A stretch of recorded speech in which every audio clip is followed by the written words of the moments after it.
think that it's sweet, like it seems genuine. And I'm not here to bash the Thai culture. It's not very beautiful to watch. I expected more.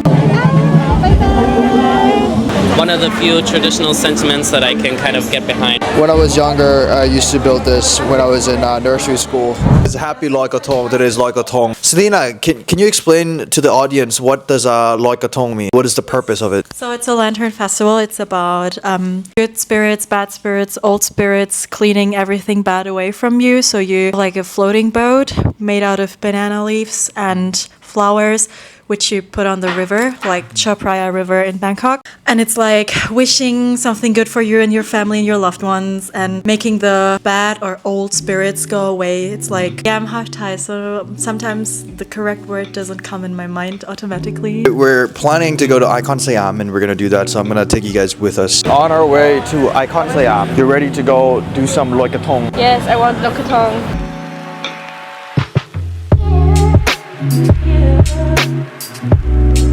The idea of Loykathong. I think it's a very, very nice idea.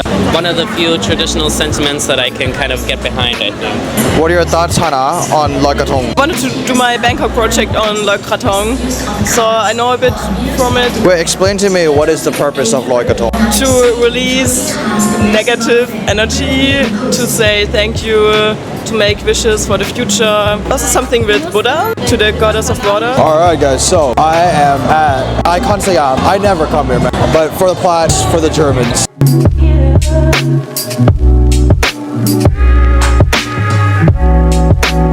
Krathong. When I was younger, I used to build this when I was in nursery school. And you would put toenails or fingernails and, hair, stuff like that, strands of your hair, put it into the water and float, and basically you're cleansing your, the bad deed that you have done. I hate the crowd. No, not the crowd. I hate that it is so crowded. Some tourists going.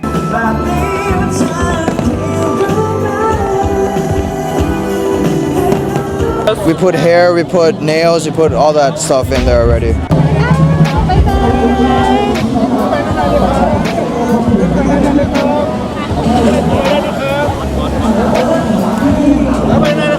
Alright Chris, I know you have a lot of thoughts about this, we'll talk about it later. Part of me is happy that we still maintain this culture, the Thai-ness. I've been here, I've done this since I was young. It gets kind of old.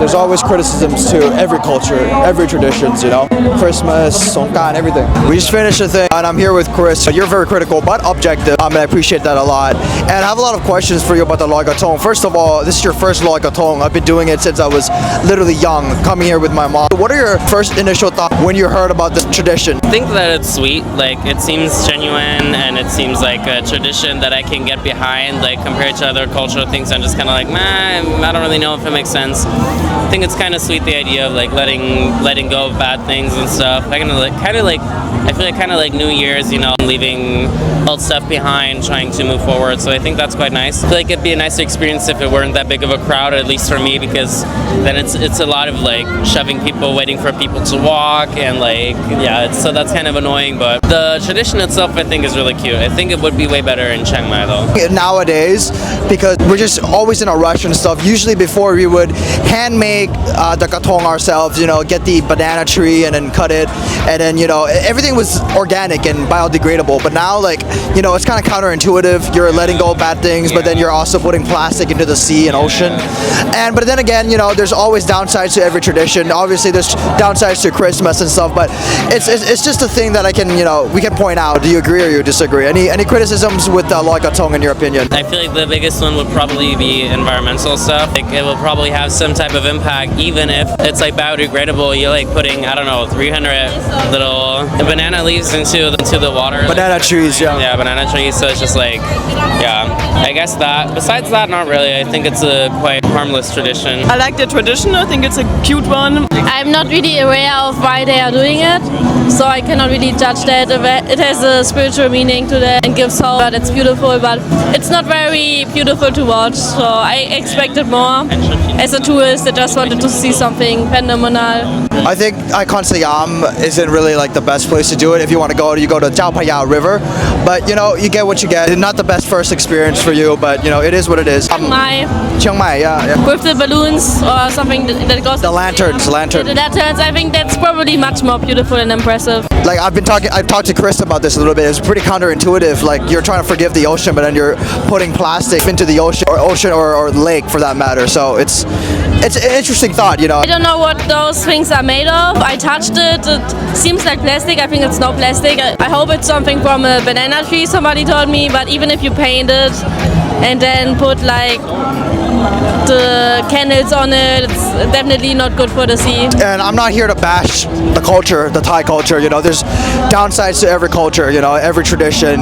There's downsides to Songkran, downsides to Christmas.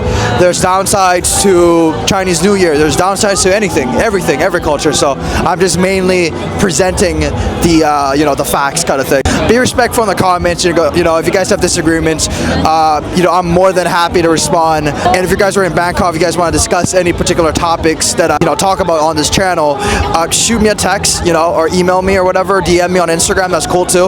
I'm be more than happy to have a civil discussion and talk about it, you know. Yeah, that's about it for this video. Hope you guys enjoyed it. Subscribe, like, share, all that YouTube jazz. I love talking about economics, culture, society, and you know, I do the occasional drunk interviews and vlogs too. But that's about it for this video. เราเจอกันคราวหน้านะครับสวัสดีครับ